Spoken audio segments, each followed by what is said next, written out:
Heureuse de vous retrouver dans votre émission Le pouvoir de l'espérance avec le pasteur Eddy-Michel Carpin. J'ai envie de vous proposer un chant qui me tient particulièrement à cœur. Il s'agit de Plus de toi avec Chrislène et Laura.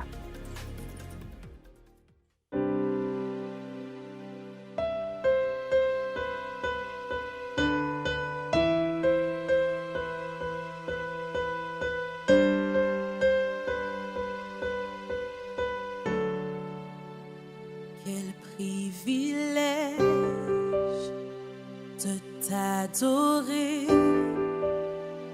dans ta présence.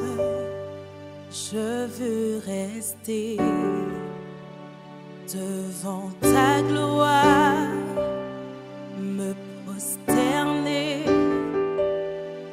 devant ton trône, tout abandonner.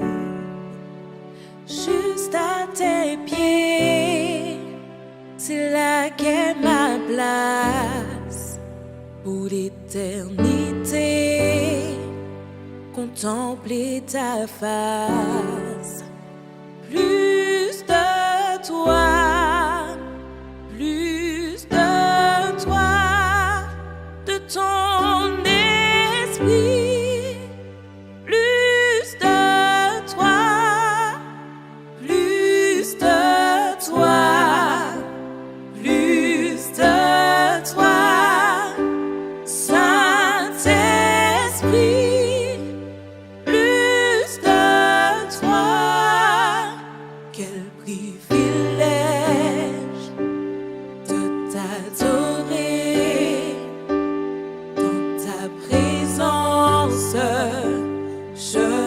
Rester devant ta gloire, me prosterner devant ton trône, tout abandonner.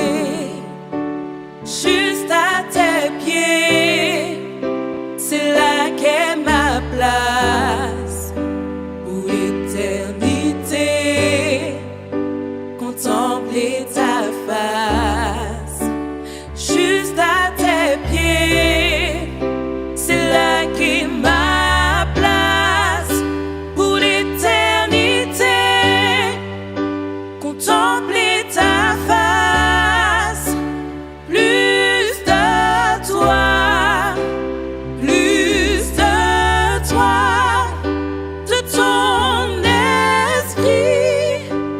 Plus de toi, plus de toi, plus de toi, Saint-Esprit, plus de toi. En ce moment, en cet instant, remplis-moi de ta présence, de ta présence. En ce moment, en cet instant, j'ai besoin de ta présence, de ta présence. En ce moment, en cet instant, remplis-moi de ta présence, de ta présence. En ce moment, en cet instant, j'ai besoin de ta présence, de ta présence. Juste à tes pieds, c'est là qu'est ma place pour l'éternité. Contempler ta face, juste à tes pieds, c'est là qu'est ma place pour l'éternité. Contempler ta face, plus de toi, plus de toi, de ton esprit, plus de toi.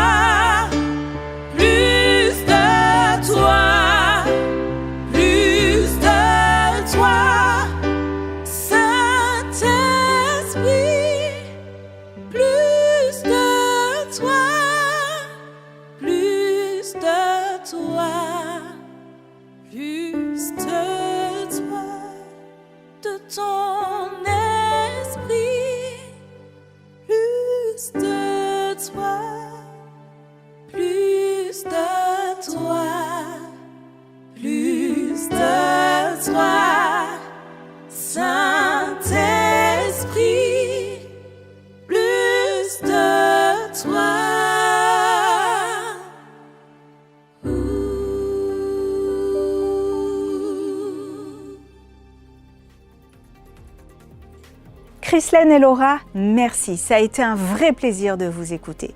J'aimerais partager un bout de mon espérance en vous disant une phrase d'un auteur inconnu. Il ne faut jamais abandonner, car l'espoir est le commencement de toute chose. Tout de suite, le pasteur Eddy Michel Carpin pour votre étude biblique, et quant à moi, je vous retrouve demain, même heure, même chaîne.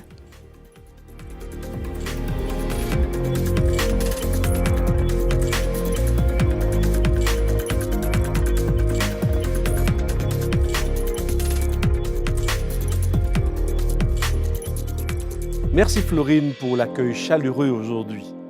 Je me joins à toi pour souhaiter une bienvenue spéciale à tous nos téléspectateurs. Nous sommes heureux de partager avec vous l'espérance du retour de Jésus. Faites-vous partie des personnes qui croient aux rêves? Une enquête IFOP pour toussoli.com réalisée par questionnaire auto-administré en ligne du 30 novembre au 1er décembre 2021 auprès d'un échantillon de 1009 personnes représentatives de la population française âgée de 18 ans et plus, fait ressortir que 93% des Français ont des rêves et que 57% d'entre eux croient aux rêves prémonitoires. Par rêve prémonitoire, on entend un rêve prétendant traiter d'un sujet réel, parfois de nature symbolique et semblant être une représentation d'une situation, d'un événement extérieur, présent ou futur, dont le rêveur n'avait pas conscience au moment de s'endormir. Ces chiffres sont importants, n'est-ce pas? Pourtant, ce même sondage fait ressortir que les jeunes générations sont davantage portées à croire aux phénomènes paranormaux. Alors, croyez-vous que les rêves puissent annoncer des événements devant se réaliser? C'est peut-être quelque chose qui peut faire peur si elle annonce quelque chose de désagréable, mais elle peut rassurer si l'événement est heureux pour son bénéficiaire. Vous imaginez? Si vous aviez un rêve qui vous montrait la fin du monde et de ce qui est prévu après, que feriez-vous? Y prêteriez-vous une attention spéciale? Même si vous n'êtes pas de ceux qui croient aux rêves prémonitoires, je suis certain qu'ils ne vous laisseraient pas indifférents. Aujourd'hui, je vous invite à découvrir avec moi le rêve qu'a eu un monarque babylonien du nom de Nebuchadnezzar au VIe siècle avant Jésus-Christ. Il y a quelques jours de cela, je l'avais brièvement abordé. Une nuit, ce célèbre roi de l'Empire babylonien eut un rêve. La scène qu'il voyait l'agitait, au point qu'il se réveilla. Alors, il fit appeler tous les magiciens, les astrologues, les sorciers et les prêtres de son royaume. Lorsque ces derniers arrivèrent, le roi leur dit: « J'ai eu un rêve, mais je ne m'en souviens pas. J'aimerais que vous me disiez ce rêve, mais également son explication. » Vous rendez-vous compte? Il fallait dire le rêve au roi, mais comment faire? En principe, les magiciens, les astrologues, les sorciers, les prêtres étaient auprès du roi pour répondre à ce genre de questions. Mais là, ils se trouvaient devant une impasse. Ils étaient devant une énigme, car le roi Nebuchadnezzar avait tout oublié. Il n'avait aucune idée du rêve. Il savait seulement qu'il avait eu un rêve extrêmement troublant. Alors, ces hommes demandèrent au roi de leur donner quelques indices, de leur donner des indications. Ils voulaient avoir une base sur laquelle travailler. Mais le roi était devenu amnésique. Aucune piste, rien. Le rêve était oublié. Alors, les prêtres chaldéens répondirent au roi: « Il n'y a personne sur la terre qui puisse faire ce que le roi demande. » C'est pourquoi jamais aucun roi, aussi grand et puissant qu'il ait été, n'a exigé une pareille chose d'un magicien, d'un astrologue ou d'un prêtre chaldéen. Ce que le roi demande est difficile. Il n'y a personne qui puisse faire une telle révélation au roi, mis à part les dieux. Or, ils n'habitent pas parmi les hommes. Aussi, devant leur incapacité à révéler au roi le songe et son explication, celui-ci décida de les faire mourir. À quoi servait-il s'ils étaient incapables de dire au roi le songe? À le tromper? Lui mentir? Lui dire ce qu'il voulait entendre? Mesdames et messieurs, un sondage de TF1 Info fait ressortir qu'en mai 2022, plus de 44% des Français croient en l'astrologie et 32% en la voyance. Ces chiffres très importants montrent que les êtres humains ont besoin d'être rassurés sur l'avenir. Ils ont besoin de pouvoir s'orienter dans les choix à faire de leur vie. Vous et moi ne pouvons simplement nous contenter de vivre. On aimerait savoir l'avenir. De plus, le climat d'insécurité dans lequel nous vivons pousse beaucoup de personnes à se tourner vers l'occultisme. Mais la réponse des magiciens, des astrologues, des sorciers et des sages ne peut nous laisser indifférents. Révéler un rêve sans donner d'indication, d'orientation, est dit impossible par eux. Certainement que certains y trouvent des réponses, mais j'aimerais vous dire que seul le Dieu de la Bible est capable de nous parler de l'avenir. Il sait exactement ce qui est prévu. Il connaît notre vie. Il la lit et il vient nous en parler. Parfois, il le fait au travers de rêves, mais aussi dans sa parole. Devant l'incapacité des astrologues, des magiciens, des sorciers et des sages de Babylone de révéler au roi le rêve, Daniel, un juif qui avait été déporté lors d'une campagne de Nebuchadnezzar contre Jérusalem et qui était en train d'être formé au sens des Babyloniens, demanda audience au roi et lui dit « Ce que demande le roi est un secret que les sages, les astrologues, les magiciens et les devins ne sont pas capables de lui révéler. Cependant, il y a dans le ciel un Dieu qui dévoile les secrets et qui a fait connaître au roi Nebuchadnezzar ce qui arrivera dans l'avenir. » Daniel annonce au roi que le rêve qu'il a eu n'est pas un rêve commun. Il n'est pas comme les autres. C'est un rêve que le Dieu du ciel lui a donné et qui concerne l'avenir. N'est-ce pas extraordinaire? Dieu a révélé l'avenir du monde à un monarque. Pas seulement son avenir, mais l'avenir de notre planète. Certainement qu'en tant que roi, il se demandait combien de temps durerait son règne. Il se demandait également s'il n'y avait pas parmi ses généraux certains qui fomentaient de le tuer. Nebuchadnezzar était troublé. Il n'avait pas la paix, car il ne savait pas ce qui arriverait par la suite. Mesdames et messieurs, lorsqu'on ne sait pas ce qui doit arriver dans la suite des temps, alors on est un peu comme Nebuchadnezzar, agité, tourmenté, préoccupé. On cherche des réponses et parfois n'importe où. Mais Dieu ne laisse pas les humains dans l'incertitude, dans le tourment qui peut les agiter. Il vient nous donner des réponses à nos questions existentielles. Il vient nous rassurer et espère que nous croirons à sa parole. Dieu veut nous donner espoir. Il veut nous donner la connaissance afin que nos choix, vos choix, soient judicieux, réfléchis et que vous possédiez la paix face à l'avenir. Mais que dit Dieu de l'avenir? Qu'a-t-il dit au roi Nebuchadnezzar?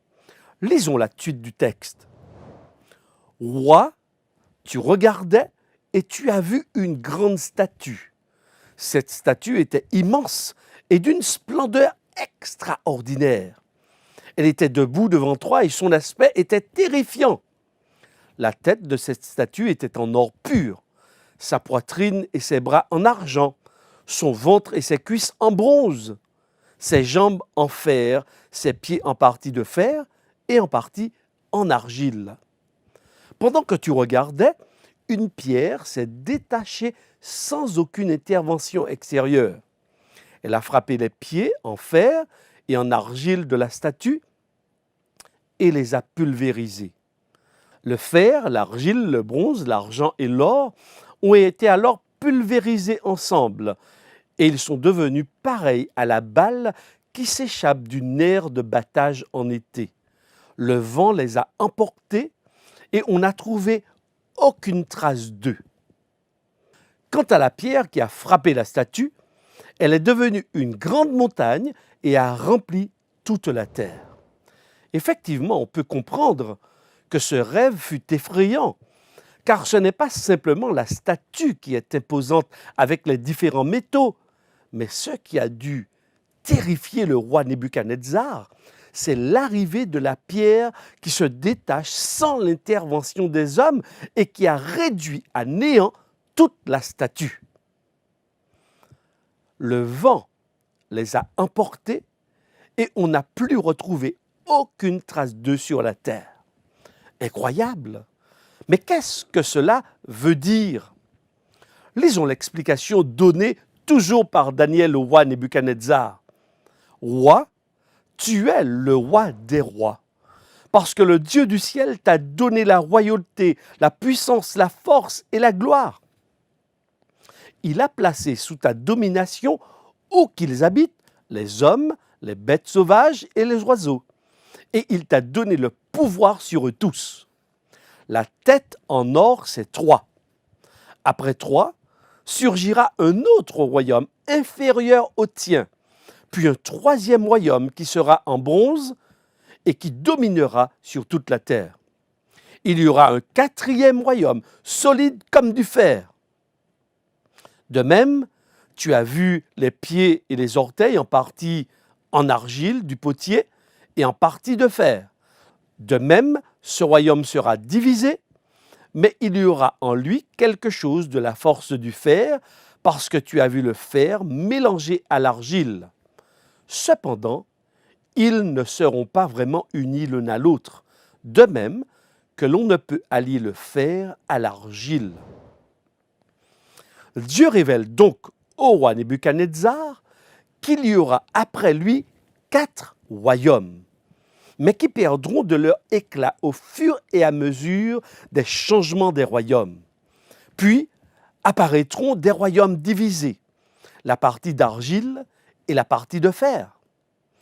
Dieu annonce qu'avec le temps, les hommes chercheront à créer un nouveau royaume universel comme l'Empire babylonien ou l'Empire perse, l'Empire grec ou l'Empire romain.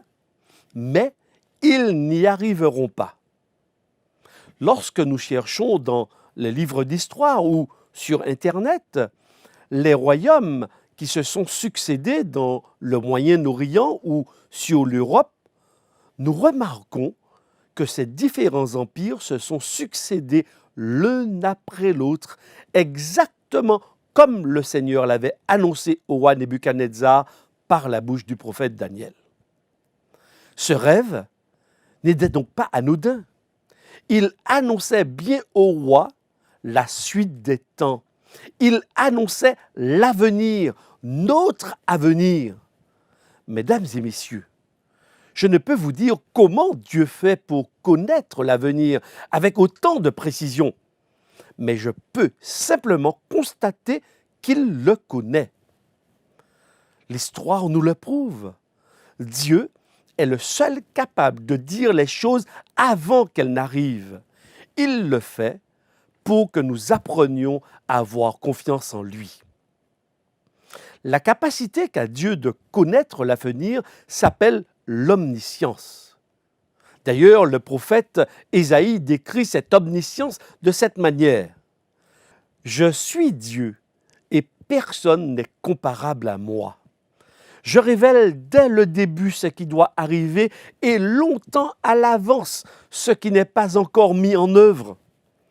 Je dis, mon projet se réalisera et je mettrai en œuvre tout ce que je désire. » Sur ces paroles, Si vous voulez connaître l'avenir, alors il n'existe qu'un seul être capable de vous en parler, c'est le Dieu de la Bible. Il s'appelle l'Éternel, je suis. Revenons à notre rêve expliqué par Dieu. Qu'en est-il de cette pierre qui se détache sans l'intervention des hommes? À l'époque de ces rois, le Dieu du ciel fera surgir un royaume qui ne sera jamais détruit et qui ne passera pas sous la domination de notre peuple.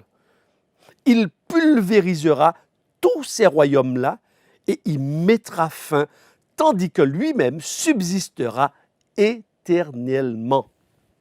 C'est ce qu'indique la pierre que tu as vue se détacher de la montagne sans aucune intervention extérieure et qui a pulvérisé le fer, le bronze, l'argile, l'argent et l'or. Le grand Dieu a fait connaître au roi ce qui doit arriver par la suite. Le rêve est vrai et son explication est digne de confiance. Premièrement, notons que la pierre vient frapper les pieds de la statue à une époque où les rois chercheront à faire alliance mais n'y parviendront pas. Deuxièmement, la pierre est le royaume que Dieu suscite, ce qui veut dire que ceux qui l'ont précédé n'ont pas la validité de Dieu. Ils ne reflètent pas le caractère de Dieu. Troisièmement, il existera pour ne passer sous la domination d'aucun autre roi. Son roi sera éternel et bien sûr son royaume également. Quatrièmement, nous devons maintenant chercher à comprendre l'époque de la venue du royaume de Dieu, puisque la pierre représente, et on l'a compris, le royaume de Dieu. Cinquièmement, le rêve est certain et digne de confiance. Mesdames et messieurs, certaines personnes pensent que le livre du prophète Daniel fut écrit au IIe siècle, car pour ces personnes, il est impossible de donner autant de précision concernant l'avenir. Un des éléments qui nous montre que le livre de Daniel rapporte des faits survenus au VIe siècle avant Jésus, c'est que Jésus-Christ lui-même, personnage historique, cite les écrits de Daniel et les évangiles nous le rapportent. Par exemple, dans Matthieu chapitre 24, verset 15. C'est pourquoi, lorsque vous verrez l'abominable dévastation dont a parlé le prophète Daniel établi dans le lieu saint, donc oui, nous pouvons faire confiance à Dieu. Nous pouvons faire confiance à ce texte du prophète Daniel, puisque Jésus le nomme prophète, le prophète Daniel. Mesdames et messieurs, nous sommes en décembre 2022. Tous ces royaumes ne sont plus depuis plusieurs siècles. Même si nous gardons des traces de ces empires dans nos lois et fonctionnements administratifs. Nous vivons donc à l'époque des pieds et des orteils de cette statue. Ce qui veut dire pour moi que la seule chose qui ne s'est pas encore produite, c'est l'avènement de la pierre ou du royaume de Dieu ou de la venue de Jésus. Mesdames et messieurs, je vous ai parlé de l'espérance du retour de Jésus. Je vous ai montré par la Bible que Dieu a un plan pour notre planète et qu'il voudrait que chaque homme, chaque femme, chaque jeune fille, chaque jeune garçon accepte son plan de sauvetage et croit en son retour.